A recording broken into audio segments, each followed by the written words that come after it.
El tesoro de David. Devocional sobre los Salmos. Por Charles Spurgeon. Salmo del 78 al 79. Salmo 78. Versículo 1. Escucha, pueblo mío, mi enseñanza. Inclinad vuestro oído a las palabras de mi boca.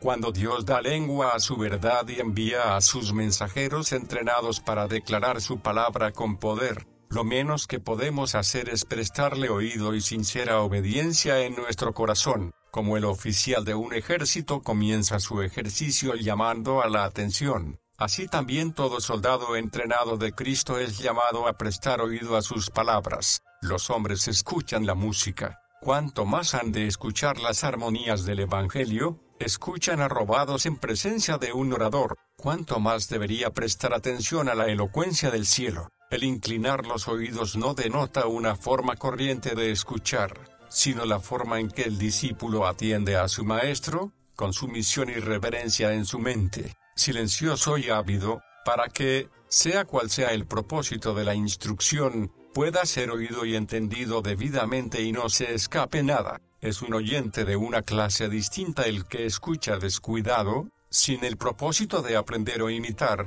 sino para criticar, divertirse, dar suelta a la hostilidad o pasar el tiempo.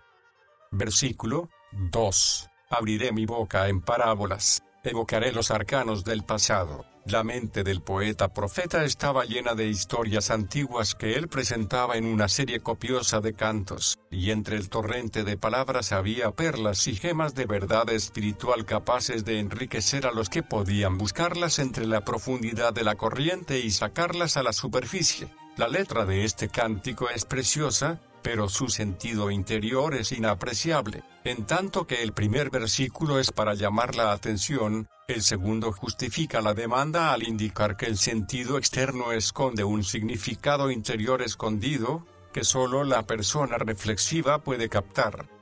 Versículo 4. Contando a la generación venidera las alabanzas de Jehová, y su potencia, y las maravillas que hizo. No nos atrevemos a seguir las tradiciones vanas y supersticiosas de la Iglesia apóstata de Roma, ni quisiéramos comparar el registro falible de los mejores recuerdos humanos con la palabra de Dios escrita infalible, pero nos gustaría ver la tradición oral practicada por cada cristiano en su familia, y los hijos aprendiendo por transmisión oral de sus padres y madres, así como de las páginas impresas que ellos, con demasiada frecuencia, consideran libros aburridos y resecos. ¿Qué horas más felices y agradables podrían pasar los hijos?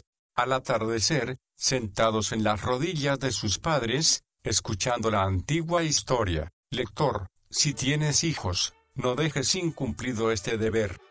Versículo 4 al 6. El paño teñido en crudo conserva mejor el color. Los discípulos en la juventud resultan ángeles en la edad adulta. El uso y la experiencia refuerzan y confirman toda clase de arte y ciencia. Cuanto más tiempo ha sido criado tu hijo en la escuela de Cristo, más capaz será de resistir las estratagemas y falacias de Satanás, y evitarías. Cuanto más ha estado aprendiendo este oficio, más habilidad y deleite tendrá al adorar y gozarse del bendito Dios. El árbol, cuando es maduro, resiste bien el viento, justo en la forma en que se hizo rígido el tronco cuando era joven. Los hijos de Merindal contestaron de tal forma en cuestiones de religión ante el obispo de Cabailon que los perseguía, que uno presente dijo al obispo: «He de confesar que he estado presente en disputas de doctores de la Sorbona, pero nunca he aprendido tanto como de estos niños». 7 niños a la vez sufrieron el martirio con Sinfrosia, una matrona piadosa, su madre. Esta es la bendición que con frecuencia acompaña a la crianza religiosa. Por tanto, Juliano el apóstata, para impedir el crecimiento del cristianismo, no permitía que los niños aprendieran enseñanza humana o divina. Filipo de Macedonia estaba contento de que Alejandro hubiera nacido en tanto que vivía Aristóteles, para que pudiera ser instruido por él en su filosofía. No es una misericordia pequeña el que tus hijos hayan nacido en los días del Evangelio, y en un valle de visión, una tierra de luz, donde pueden ser instruidos en el cristianismo. Oh, no falles, pues, en familiarizar a tus hijos con la naturaleza de Dios, las naturalezas y oficios de Cristo, su propia pecaminosidad natural y su miseria, el camino y el medio de su recuperación, el fin y objeto por el cual fueron enviados al mundo, la necesidad de regeneración y vida santa, si es que han de escapar de la muerte eterna. ¡Ay! ¿Cómo es posible que puedan nunca llegar al cielo si no saben el camino? Versículo 8. Y no sean como sus padres, generación contumaz y rebelde. No había oportunidad para mejora. Los padres obstinados en sus caminos y rebeldes contra el camino de Dios son tristes ejemplos para los hijos. Y es de desear que una mejor instrucción pueda traer una raza mejor. Es común en algunas regiones que los hombres consideren las costumbres familiares como la mejor regla de crianza, pero la desobediencia no tiene que ser disculpada por el hecho de ser hereditaria. La lepra no deja de ser repulsiva porque se halla en la familia desde hace mucho tiempo. Versículo 14. Y toda la noche con resplandor de fuego. Tan constante era el cuidado del gran pastor, que noche y día había la prueba de su presencia ante el pueblo. La nube que era sombra de día, era luz de noche. Lo mismo es la gracia que calma nuestros goces, alivia y es solaz para nuestras penas. Qué misericordia tener una luz de fuego con nosotros, entre los horrores desoladores del desierto de la aflicción. Nuestro Dios ha sido todo esto para nosotros, y ¿vamos nosotros a mostrarnos infieles a Él? Hemos sentido la sombra y la luz según nuestras circunstancias cambiantes han requerido. Ha sido nuestro gozo en la aspereza. Alegró el corazón cuando sufría, y con suaves avisos y consejos, calmado el corazón en la alegría. Versículo 16. Pues sacó de la peña arroyos, e hizo correr las aguas como ríos. La provisión de agua fue tan abundante en cantidad como milagrosa en su origen. Raudales, no un goteo, fueron lo que salió de la roca. Corrientes que cruzaron el campamento. La provisión no duró simplemente una hora o un día. Esto fue una maravilla de bondad. Si consideramos la abundancia de la gracia divina, nos quedaremos asombrados. Ríos caudalosos de amor han fluido para nosotros en el desierto. ¡Ay, gran Dios! Lo que hemos devuelto no ha sido conmensurado con ello ni muchísimo menos. Donde abundó el pecado, sobreabundó la gracia. La segunda murmuración por causa del agua en Cades parece que fue un acto de rebelión más grave que la primera. Y, con todo, el agua salió en mayor abundancia, oh abundancia de la gracia soberana y gratuita de Dios. Versículo 17. Pero, aún volvieron a pecar contra Él. Era bastante malo el desconfiar de que Dios proveyera lo necesario, pero el rebelarse contra Él en avidez codiciosa por cosas superfluas fue mucho peor. Siempre está en la naturaleza de la enfermedad del pecado el ir de mal en peor. Los hombres nunca se cansan de pecar, sino que aumentan su intensidad en su carrera en pos de la iniquidad. No dice que pecaron solamente, sino que pecaron contra Dios, y pecaron aún más contra Él, a saber, Dios. ¿Contra qué Dios? Contra el que los había librado mediante maravillas grandes e inauditas en Egipto, que los había conducido como hombres libres a través del Mar Rojo a pie seco, que siguió guiándoles y protegiéndoles con columnas de humo y de fuego de día y de noche y les había provisto agua para beber en abundancia sacada de la dura peña. Contra este Dios ellos habían añadido pecado tras pecado. El pecar es simplemente humano, y les ocurre a los santos incluso después de haber recibido la gracia, pero el pecar contra Dios significa un grado singular de impiedad. Versículo 18. Pues tentaron a Dios en su corazón. Dios no fue tentado porque no puede serlo por nadie, pero ellos actuaron a propósito para tentarle, y siempre es justo poner a cargo de los hombres lo que es una tendencia evidente de su conducta. Cristo no puede morir de nuevo, y, pese a ello, muchos le crucifican otra vez, porque este sería el resultado legítimo de su comportamiento si sus efectos no fueran impedidos por otras fuerzas. Los pecadores en el desierto querían que el Señor cambiara sus sabios procedimientos para ajustarse a los caprichos de ellos, y es por esto que se dice que le tentaron, pidiendo una comida a su gusto. Dios les había dado alimento para el hambre en el maná, sano, agradable y abundante. les había dado alimento para su fe, de la cabeza del Leviatán, cuando lo hizo pedazos. Salmos 74, 14. Pero esto no bastaba, ellos querían carne en conformidad con sus gustos, golosinas con que satisfacer su caprichoso apetito. No hay nada que provoque más a Dios que nuestras quejas de lo que nos ha correspondido, y la indulgencia de los deseos de la carne. Versículo 19. Y hablaron contra Dios, diciendo, ¿podrá poner mesa en el desierto? Hay que observar de modo particular que el pecado del que eran culpables los hijos de Israel en esta ocasión no era desear pan y agua, sino pensar, aunque fuera un momento, que después de que el Señor los había sacado de Egipto, permitiría que les faltara algo necesario y por ello no llegarían a Canaán. No era un pecado el tener hambre o sed, esto era una necesidad natural. No hay nada vivo que no requiera alimento.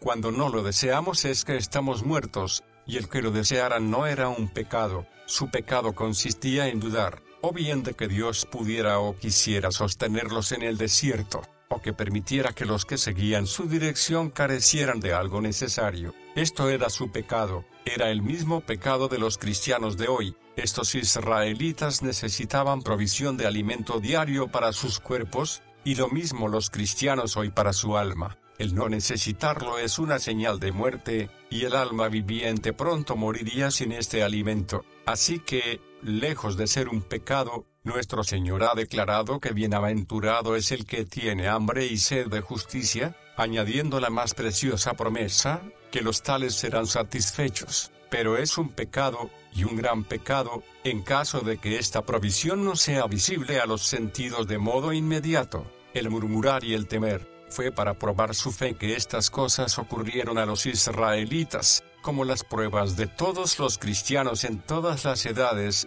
y es después de haber sufrido un tiempo que podemos esperar ser corroborados y satisfechos. Brownlow Norton nosotros mismos, un cuadro bosquejado de la historia de los hijos de Israel. Versículo 19, 20. Después de su experiencia ellos dudaron de la omnipotencia divina, como si pudiera ser considerada como nada caso de que se negara a satisfacer sus deseos carnales. La incredulidad está tan arraigada en el corazón humano que cuando el Señor ejecuta milagros en la tierra la incredulidad duda si puede realizarlos en el cielo, y cuando los hace en el cielo, de si puede hacerlos en la tierra. Versículo 20. ¿Podrá dar también pan? ¿Quién dirá que un hombre es agradecido a su amigo por una bondad pasada, si alberga una opinión desfavorable sobre él en el futuro? Esto fue lo que el ingrato Israel devolvió a Dios por el hecho milagroso de hacer brotar agua de la peña para apagar su sed. He aquí ha herido la peña. ¿Podrá también dar pan? Oh, qué triste es esto, que después que Dios ha satisfecho al alma a su mesa con una variedad de misericordias y liberaciones, se hayan usado tan mal que no haya quedado un bocado para la fe, para evitar que el corazón desmaye cuando Dios no llega tan rápidamente con su liberación. Según lo deseamos, el hombre más agradecido es el que atesora las misericordias de Dios en su mente, y puede alimentar su fe con lo que Dios ha hecho por él, de modo que sea corroborado con ellas en sus apuros presentes. Versículo 22. Por cuanto no habían creído a Dios, ni habían confiado en su salvación, este es el pecado principal, el que da más alto, como Jeroboam, el hijo de Nebat, pecó e hizo pecar a Israel, es un mal en sí mismo y padre de males. Fue este pecado el que impidió que Israel entrara en Canaán, y que cierre la puerta del cielo a miles de millones. Dios está dispuesto a salvar, combinando su poder con su buena voluntad, pero el hombre rebelde no quiere confiar en su Salvador y por ello se condena. En el texto parece como si todos los demás pecados de Israel fueran insignificantes comparados con este. Este es el punto peculiar que el Señor nos señala, la provocación especial que fue causa de su ira. De ello todo no creyente puede aprender a temblar más a causa de su incredulidad que ante ninguna otra cosa. Si no es fornicario, o ladrón, o mentiroso, que reflexione que basta para condenarle el que no confíe en la salvación de Dios.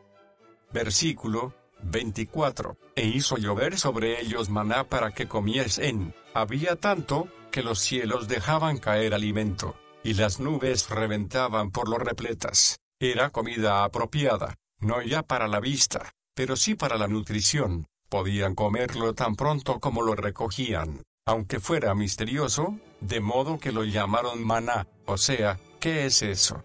Con todo, era en gran manera apto para nutrir el cuerpo, y además de ser abundante, era fácilmente asequible, no tenían que ir lejos a buscarlo, bastaba con que lo recogieran allí mismo. Oh Señor Jesús, bendito maná del cielo, ¿cómo está todo esto de acuerdo contigo? Ahora mismo nos alimentaremos de ti como nuestra carne espiritual y oraremos a ti para que ahuyentes la malvada incredulidad de nosotros. Nuestros padres comieron maná y dudaron, nosotros nos alimentamos de ti y recibimos seguridad.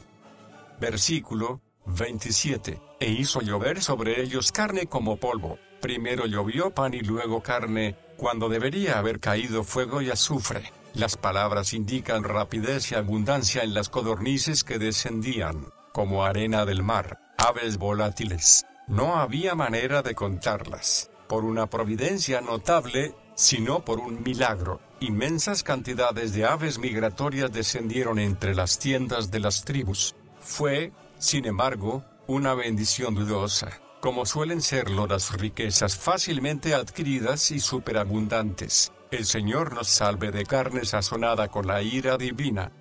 Versículo 30. Aún no habían quitado de sí su anhelo. Esto implica que todavía ardían en su deseo carnal. Si se objeta que esto no está de acuerdo con la frase anterior, en que dice, comieron, y se saciaron, y se cumplió, pues, su deseo, contestaremos que sí, como sabemos muy bien. La mente de los hombres no es mantenida dentro de los límites de la razón y la templanza, se vuelve insaciable, y, por ello, una gran abundancia no va a extinguir el fuego de un apetito corrupto. Considera que hay más satisfacción real en mortificar la concupiscencia que en hacer provisión para ella o satisfacerla. Hay más placer verdadero en contradecir y frustrar nuestra carne que en gratificaría. Si hubiera algún placer verdadero en el pecado, el infierno no sería infierno, porque cuanto más pecado, más gozo. No podrás satisfacer un deseo carnal aunque hagas todo lo que puedas y te conviertas en un esclavo del mismo.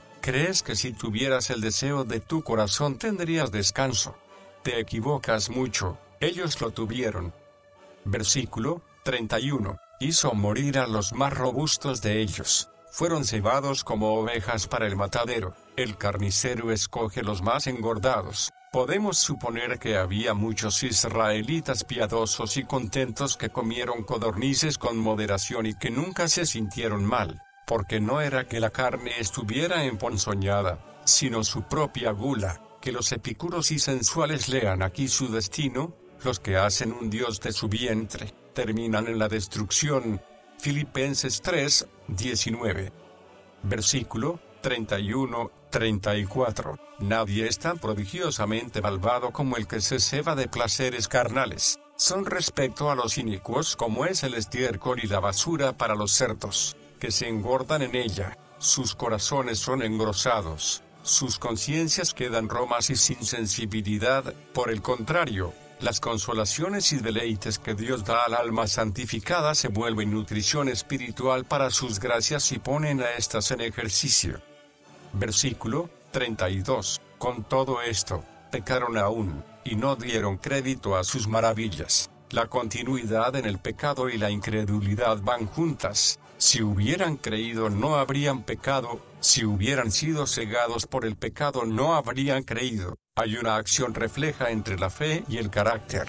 ¿Cómo puede creer el que ama el pecado? ¿Cómo? Por otra parte, ¿puede el no creyente dejar de pecar? Los caminos de Dios con nosotros en la providencia son en sí mismos poderosos para rearguir y convertir, pero la naturaleza no renovada rehúsa las dos cosas y no se deja rearguir ni convertir por ellas. Los hombres no siempre están dispuestos a dejarse redarguir. No es que les falte evidencia, sino que no tienen la disposición apropiada y esto les priva de que crean en Dios. La experiencia debería reforzar la fe, pero tiene que estar la fe presente para usar la experiencia.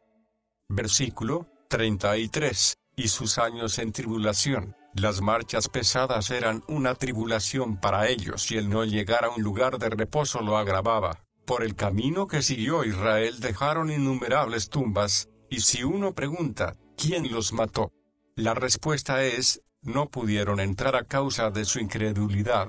Indudablemente, gran parte de la aflicción y fallo de muchas vidas resultó del hecho de que habían sido dominados por la incredulidad y las malas pasiones. Nadie vive de un modo tan infructuoso y desgraciado como los que permiten que los sentidos y la vista supediten a la fe y a la razón, y el apetito domine sobre el temor de Dios. Nuestros días pasan rápido según el ordinario curso del tiempo, pero el Señor puede hacer que transcurran más rápidamente, hasta que sintamos que la aflicción nos está devorando las entrañas y como un cáncer devora nuestra existencia. Este fue el castigo del Israel rebelde, y no permita el Señor que sea el nuestro. Versículo 34. Si los hacía morir, entonces buscaban a Dios, como un perrito al que han azotado lame los pies de su amo. Obedecían solo cuando sentían el látigo sobre sus lomos. Duros han de ser los corazones a los cuales solo puede hacer mover la muerte. Cuando morían a su alrededor a millares, el pueblo de Israel de repente se volvía religioso y se dirigía a la puerta del tabernáculo como ovejas que corren todas juntas cuando el perro les persigue, pero vuelven a esparcirse y va cada cual por su lado cuando el pastor lo llama. Versículo 35. Y se acordaban de que Dios era su refugio, y el Dios Altísimo su Redentor. ¡Ay, pobre hombre! ¿Cuán dispuesto estás a olvidar a Dios? ¡Qué vergüenza! Ingrato gusano, no tener sentido de los favores a los pocos días de haberlos recibido. No hay nada que pueda grabar en tu memoria la misericordia de tu Dios excepto el que te sea retirada de modo completo. Versículo 36. Pero le lisonjeaban con su boca. En el mejor de los casos eran malos, falsos en sus rodillas, mentirosos en sus oraciones. El culto de boca ha de ser muy detestable a Dios cuando está disociado del corazón. Otros reyes aman los halagos, pero el Rey de Reyes los aborrece. Como las aflicciones más agudas solo extraen del hombre camal una sumisión a Dios fingida, hay prueba positiva de que el corazón está incrustado decisivamente en la maldad, y que el pecado ha pasado a formar parte de nuestra misma naturaleza. El azotar a un tigre no le hace volver una oveja. El diablo no puede ser cambiado en una naturaleza humana con azotes, sino en otro diablo, a saber, con los azotes se le injerta la hipocresía. La piedad producida por la humedad de la aflicción y el calor del terror da lugar a un crecimiento de hongos, es rápido en su aparición, inquirían acerca de Dios, pero es un hongo meramente insustancial, de excitación pasajera. Pero, ¿podían halagar a Dios? El hombre es halagado cuando se le adscribe lo que no ha hecho o lo que no es, o cuando es aplaudido por lo que tiene en demasía respecto a su valor. Dios no puede ser halagado de esta manera, está tanto más allá de los halagos, cuanto lo está de los sufrimientos. Los judíos, pues, se dice que halagaban a Dios, no porque le aplaudían con discursos más de lo merecido, sino porque con discursos esperaban impedir lo que merecían, o halagaban a Dios, con sus propias promesas, no con sus alabanzas. Pecaron contra él, y él les dio muerte, y cuando la espada los encontraba, ellos buscaban a Dios, se arrastraban a sus pies, venían con cuerdas alrededor del cuello, confesando que merecían la muerte, pero suplicaban humildemente la vida, y si Dios volvía a envainar la espada y no los castigaba, oh, cuán santa sería su conducta y su conversación. Así, halagaban a Dios con su boca, pero sus corazones no eran rectos con él. Había grandes ostentaciones de arrepentimiento y de volverse a Dios, pero no lo decían en serio,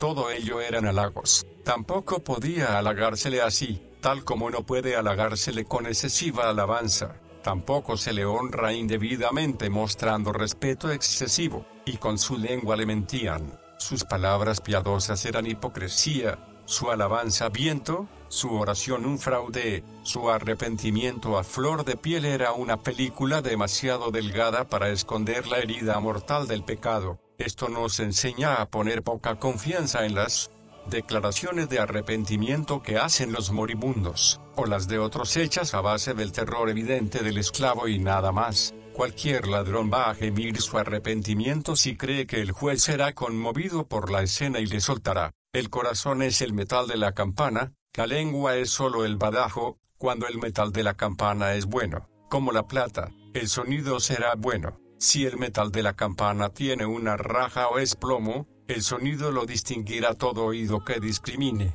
Dios puede ver las enfermedades y manchas del corazón debajo de la lengua, tal como Jacob dijo a su madre: quizá me palpará mi padre, y me tendrá por burlador, y traeré sobre mí maldición y no bendición.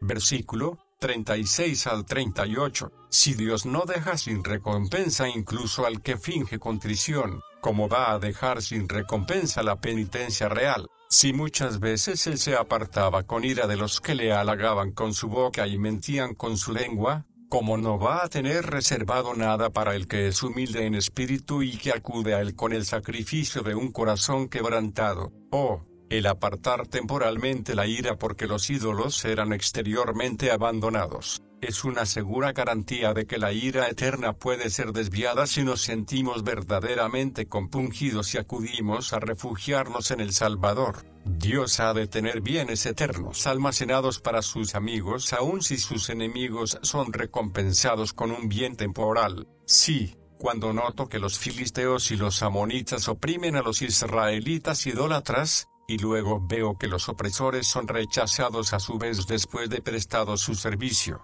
enseguida me doy cuenta de que la verdadera penitencia por el pecado y la verdadera fe en el sacrificio de Jesucristo harán que todos nuestros enemigos sean esparcidos. Vuelvo después de contemplar a un pueblo que recae en el pecado, pero que está emancipado a pesar de lo superficial de sus votos, y vuelvo asegurado de que la porción de todos los que buscan liberación por medio de Cristo será un reino que ni los filisteos ni los amonitas pueden invadir.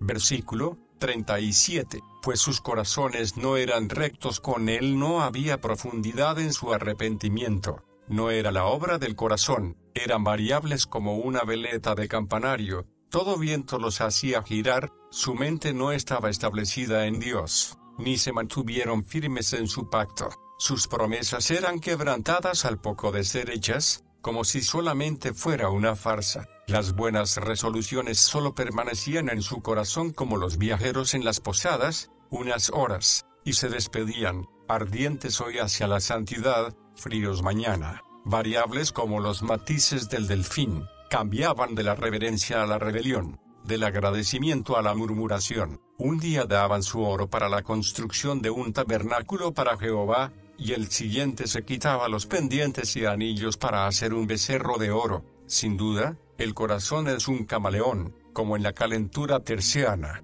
caliente y frío. Esto es lo que hacen las naturalezas inconstantes en su religión.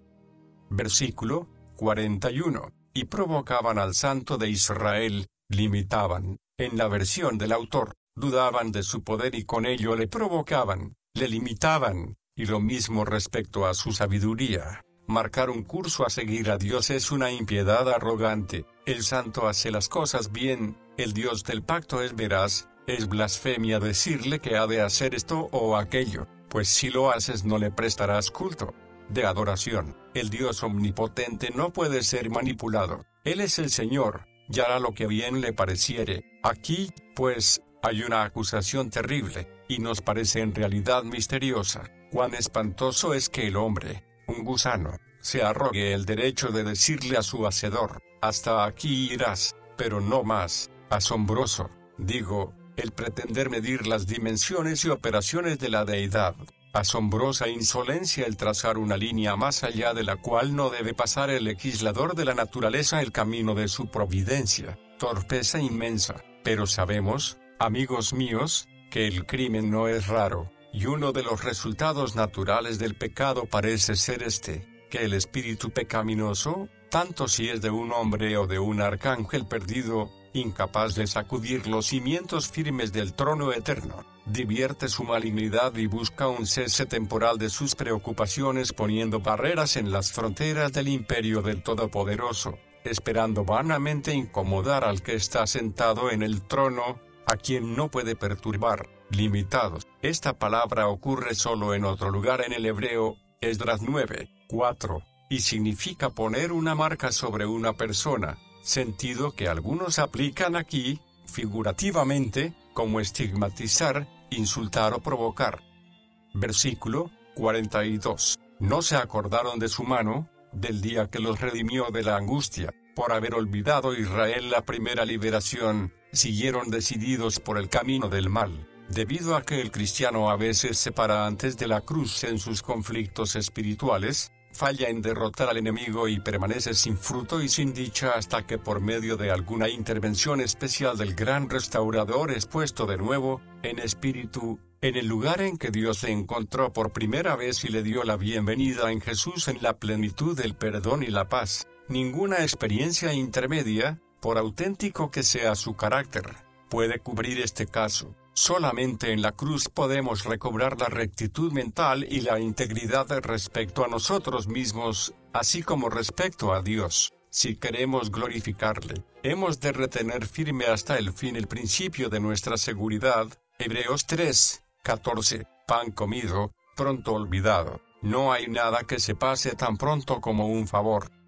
Versículo 43 al 51. Moisés obró maravillas destructivas, Cristo maravillas de preservación, transformó el agua en sangre, Cristo el agua en vino, Moisés trajo moscas y ranas, langostas y orugas, destruyó los frutos de la tierra y causó molestias, Cristo aumentó estos frutos, 5 panes y unos pocos pececillos, bendecidos por él, alimentaron a 5,000 hombres, Moisés hirió a hombres y ganado con granizo, truenos y relámpagos, a causa de los cuales murieron. Cristo dio vida a algunos que habían muerto y salvó de la muerte a los enfermos. Moisés fue instrumento para traer toda clase de furor y ángeles malos entre ellos. Cristo echó demonios e hizo toda clase de bienes, dando vista a los ciegos, oído a los sordos, habla a los mudos, piernas a los cojos y limpiado a los leprosos, y cuando el mar amenazaba hacer naufragar la barca,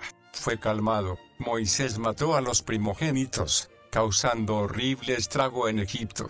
Cristo salvó a todos los primogénitos al salvar, los hace tales, según leemos en Hebreos 12:23.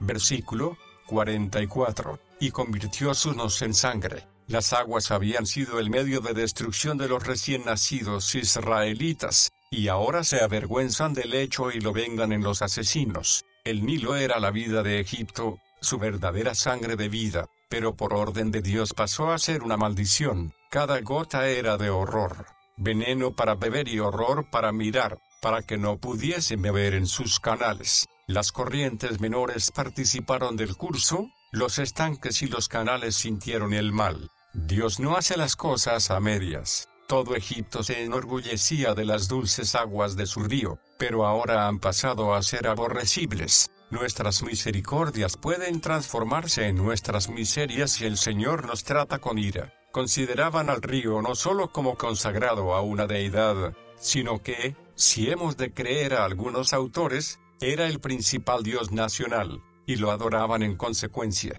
Tienen que haber sentido asombro y horror al contemplar la corriente sagrada cambiada y contaminada, y la divinidad a la que adoraban vergonzosamente ensuciada. Y estas apariencias tienen que haber producido un efecto saludable sobre los israelitas, ya que les advertían de no acceder a esta especie de idolatría, sino verla con desprecio y aborrecimiento. Hay que observar que Dios puede, si es su placer divino, tener muchas maneras de contaminar las corrientes de Egipto, pero él consideró apropiado transformarlo en sangre. Ahora bien, los egipcios, y especialmente sus sacerdotes, eran muy particulares en su hábito externo y sus ritos. No había nada que aborrecieran más que la sangre, y raramente admitían sacrificios de sangre. La menor mancha de sangre significaba para ellos una contaminación extrema. Su afectación de pureza era tan grande que no podían tolerar el ponerse en contacto con un extranjero,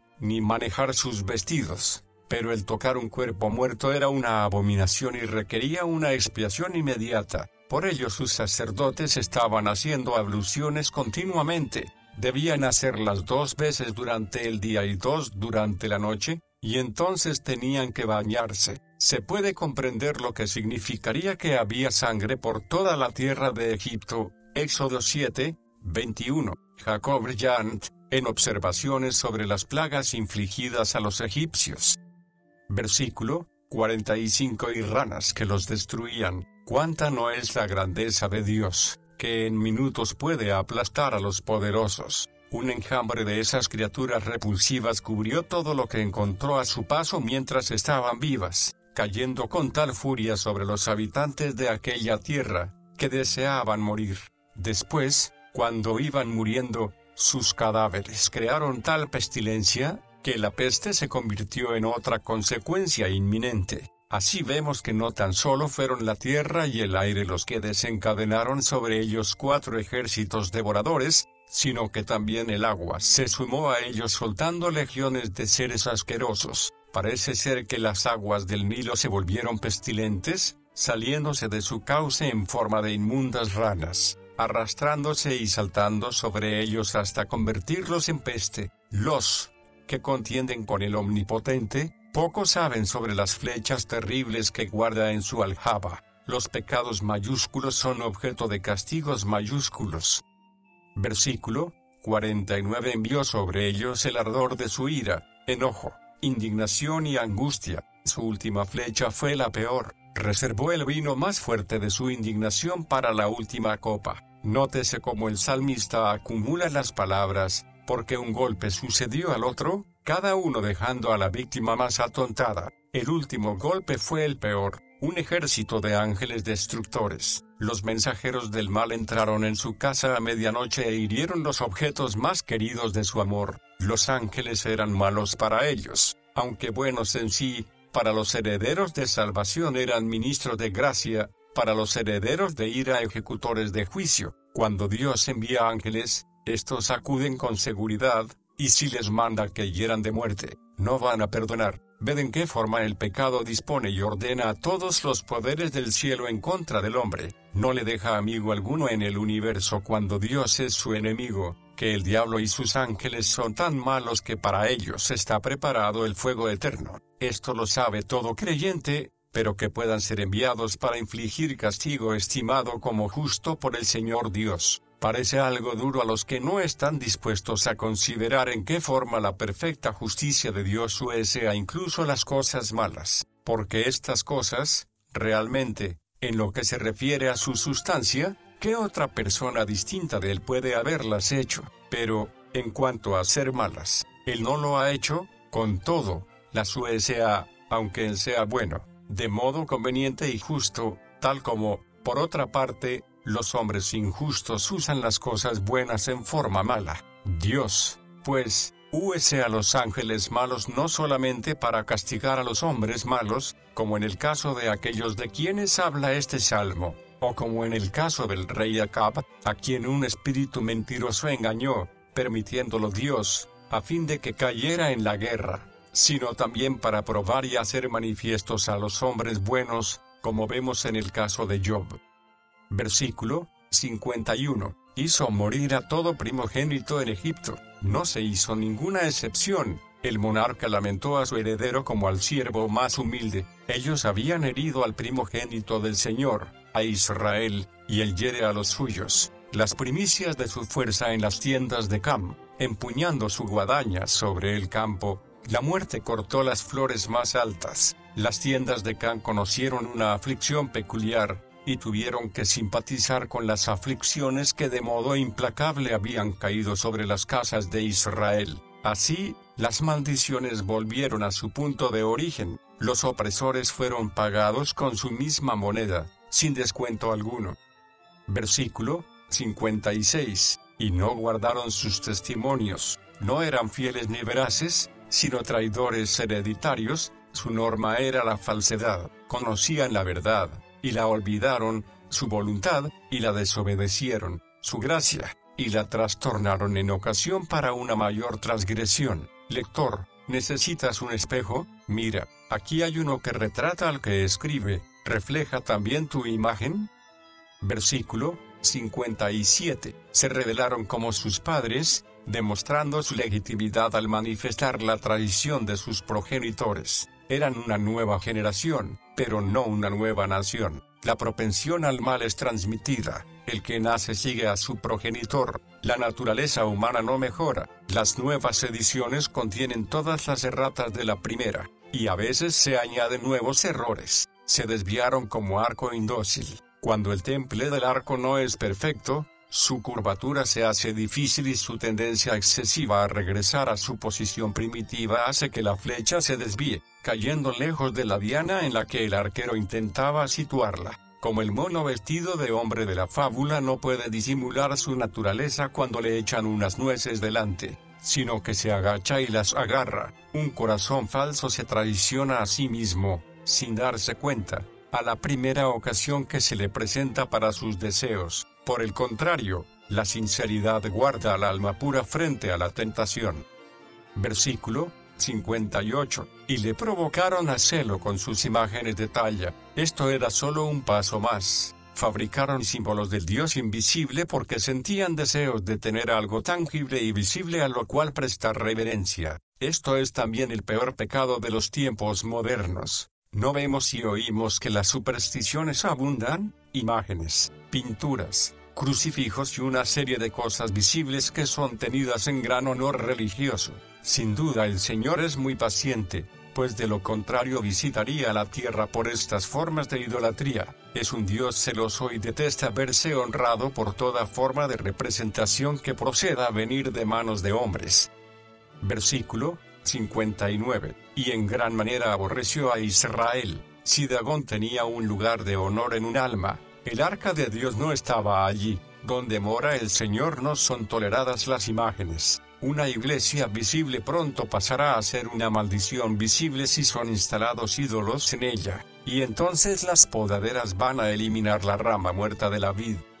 Versículo 61. Y su gloria en manos del enemigo. Esta fue la terrible caída de la nación favorecida, y fue seguida de los juicios más terribles, de un carácter espantoso. Cuando Dios se aparta, todo se aparta. No hay calamidad que pueda igualarse al alejamiento de la divina presencia de entre su pueblo. Oh Israel, ¿cómo has caído tan bajo? ¿Quién va a ayudarte ahora que Dios te ha abandonado?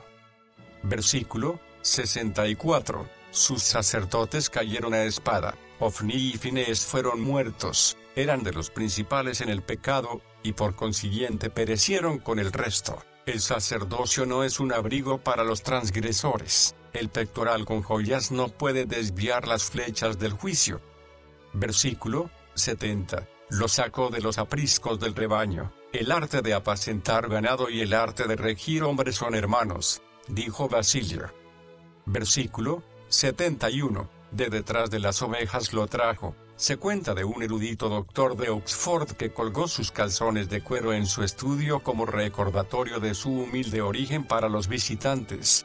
No puedo garantizar que sea cierto, pero sí cuenta la historia que Agatocles, que de alfarero llegó a ser rey de Sicilia, solo servía su mesa con platos de arcilla para recordar su antigua ocupación. David, cuando tenía dignidad real, nos recuerda que iba siguiendo a las ovejas ahora que está apacentando las ovejas de Israel. Su cetro de oro señala su cayado, y toca su antigua flauta en su arpa de oro actual, y planta su tienda de Belén dentro del palacio de mármol del monte de Sión. Salmo 79. Un salmo de lamentación que podría haber sido escrito por Jeremías entre las ruinas de la ciudad amada. Evidentemente trata de los tiempos de la invasión, opresión y derrocamiento nacional. Versículo 1. Oh Dios, los gentiles han invadido tu heredad. Es con un grito de asombro ante la intrusión sacrílega, como si el poeta estuviera horrorizado. Han profanado tu santo templo. Es algo terrible cuando los inicuos se hallan en la iglesia y dentro del mismo ministerio. Redujeron a Jerusalén a escombros. Es triste ver al enemigo en nuestra propia casa, pero peor es hallarlo en la casa de Dios, el golpe más terrible que se da a nuestra religión. Versículo 1 al 4, en la destrucción final y más terrible, cuando las águilas romanas se habían juntado alrededor de la ciudad condenada y el templo, del cual Dios había dicho, vayámonos de aquí, cuando no había de quedar una piedra sobre otra, cuando el fuego había de consumir el santuario y los cimientos de Sión serían pasados bajo el arado, cuando Jerusalén había de quedar llena de sus muertos y los hijos de Judá serían crucificados alrededor de sus muros en tales números que no quedaba lugar para más cruces, cuando los insultos, el oprobio y el escarnio eran la porción del hijo de Israel, y se vio expulsado como un paria, fugitivo de país en país, cuando toda esta amargura cayó sobre Jerusalén, fue como castigo de sus muchos e inveterados crímenes. Fue el cumplimiento de una advertencia que se le había hecho con frecuencia pero en vano. Sí, terribles fueron los enemigos que te asaltaron, oh Jerusalén, pero tus pecados eran más terribles todavía. Versículo 1, 4, 5. Entrando en la parte habitada de la antigua ciudad, y cruzando por algunas callejas tortuosas y sucias, de repente me hallé, al doblar una esquina, en un lugar de singular interés, el muro de las lamentaciones de los judíos, ancianos pálidos, ojerosos, gastados, vacilando, apoyados en sus bastones de peregrino, y niñas pequeñas, de rostro blanco y ojos negros como azabache, mirando pensativas, a veces a sus padres, otras al muro. Algunos estaban de rodillas recitando tristemente de un libro de oraciones en hebreo, con el cuerpo oscilando de un lado a otro, algunos postrados en el suelo, apretando la frente y los labios en la tierra, algunos cerca de la pared, enterrando el rostro en las rendijas y grietas de las viejas piedras, otros besándolas, algunos con los brazos extendidos como si quisieran abrazarlas en su pecho, algunos bañándolas de lágrimas, y todos sollozando como si sus corazones estuvieran a punto de estallar. Era un espectáculo triste y conmovedor. 18 siglos de exilio y dolor no habían adormecido los afectos de sus corazones o amortiguado sus sentimientos de devoción. Aquí los vemos reunidos desde todos los confines de la tierra, pobres, despreciados, oprimidos, entre las desolaciones de su patria, entre las ruinas deshonradas de su antiguo santuario, rezando, cantando, en tonos de profunda emoción, los ayes y palabras proféticas del antiguo salmista. Oh Dios, los paganos han invadido tu heredad, han profanado tu santo templo, hemos pasado a ser reproche para nuestros prójimos, escarnio e irrisión de los que nos rodean. ¿Hasta cuándo, Señor, estarás enojado para siempre? Versículo 2, 3. El siguiente extracto es de los escritos de un monje piadoso, que aplica el lenguaje del Salmo a las persecuciones del tiempo. Escribió en Roma durante el período de la Reforma, y evidentemente simpatizaba con el Evangelio. En aquel tiempo, ¿qué río o qué arroyo había en nuestra Europa afligida que no fluyera con sangre de los cristianos? ¿Has visto nunca un espectáculo tan horrible? Han amontonado los cuerpos muertos de tus siervos para que los devoren las aves de presa, los restos sin enterrar de tus santos. Digo, han sido echados a las fieras de la tierra. ¿Qué mayor crueldad podrían haber cometido? Tan grande era la efusión de sangre humana en aquel tiempo que los arroyos, sí, y aún los ríos alrededor del circuito de la ciudad, fluían con sangre. Versículo 3. Y no hubo quien los enterrase. Ha llegado a esto, que no hay ninguno que entierre los muertos de tu familia. Oh Señor, ¿no puede nadie ofrecer unas paladas de tierra con que cubrir los cuerpos de tus santos asesinados? Qué contentos hemos de estar que nosotros vivimos en una época en que las trompetas no se oyen en nuestras calles. Versículo 4. Escarnecidos y burlados de los que están en nuestros alrededores. El hallar alegría en la miseria de otros y el exultar sobre los males de otros es solo digno del diablo y de los suyos. Esto era peor aunque los azotes y las heridas, dice Crisóstomo, porque estos eran infligidos sobre el cuerpo, por lo que quedan repartidos entre el cuerpo y el alma. Pero el escarnio y el oprobio hieren solo al alma, dejan un aguijón detrás, como observó Cicerón. Versículo 6. Derrama tu ira sobre las naciones que no te conocen, y sobre los reinos que no invocan tu nombre. El descuido de la oración por los no creyentes es amenazado con un castigo. La imprecación del profeta es la misma, en cuanto a efecto, que una amenaza. Ver Jeremías 10, 25. Y la misma imprecación, Salmo 79, 6. Los profetas no habrían usado una imprecación así contra los que no invocan a Dios, salvo que su descuido en invocar su nombre les haga culpables ante su ira, y no hay descuido que haga más culpable al hombre de la ira de Dios que el descuido del deber.